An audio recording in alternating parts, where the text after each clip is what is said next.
ಕಾಲ ಯಾವಾಗ ಬದಲಾಯಿತು ಗೊತ್ತೇ ಆಗಲಿಲ್ಲ. ಮನೆ ಮಂದಿಯೆಲ್ಲ ಒಂದೇ ಸಾಬೂನು ಉಪಯೋಗಿಸ್ತಿದ್ವಿ. ದೂರದರ್ಶನದಲ್ಲಿ ಭಾನುವಾರ ಸಂಜೆ 4ಕ್ಕೆ ಬರುತ್ತಿದ್ದ ಚಲನಚಿತ್ರ ನೋಡೋದೇ ಖುಷಿ. ಶೆಟ್ರ ಅಂಗಡಿಗೆ ಚೀಟಿ ಕೊಟ್ಟು ಸಾಮಾನು ತರ್ತಿದ್ವಿ. ಯಾವತ್ತೋ ಒಂದು ದಿನ ಮಾಡ್ತಾ ಇದ್ದಿದ್ದ ವಿಶೇಷ ತಿಂಡಿಗಳ ರುಚಿ ಈಗ ಇಲ್ಲ. ಬೆಲ್ಲ ಕ್ಯಾಂಡಿ ತಿನ್ನೋದು ಯಾವಾಗಲೂ ನಿಲ್ಲಿಸಿದ್ವಿ. ಅಪ್ಪ ತರುತ್ತಿದ್ದ ಬಟ್ಟೆಯ ಸಂಭ್ರಮ ಇವತ್ತಿನ ಮಾಲ್ನಲ್ಲಿ ಸಿಗುತ್ತಿಲ್ಲ. ಕಾದಂಬರಿ ಓದೋರ ಒಂದು ಬಳಗವೇ ಇತ್ತು. ಊರ ಜಾತ್ರೆಗಿಂತ ದೊಡ್ಡ ಪ್ರೋಗ್ರಾಮ್ ಇರಲೇ ಇಲ್ಲ.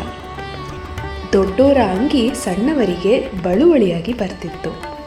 ಮಳೆ ಬೆಳಗ್ಗೆ ಶಾಲೆಗೆ ಹೋಗುವಾಗ ಮತ್ತು ಸಂಜೆ ಬರುವಾಗ ಜೋರಾಗಿ ಹೊಡಿತಿತ್ತು. ಆಮೇಲೆ ದಿನವಿಡೀ ಜಿಟಿ ಸುರಿತಿತ್ತು. ಮಗ್ಗಿ ಹೇಳೋದೇ ದೊಡ್ಡ ಅಸೈನ್ಮೆಂಟು.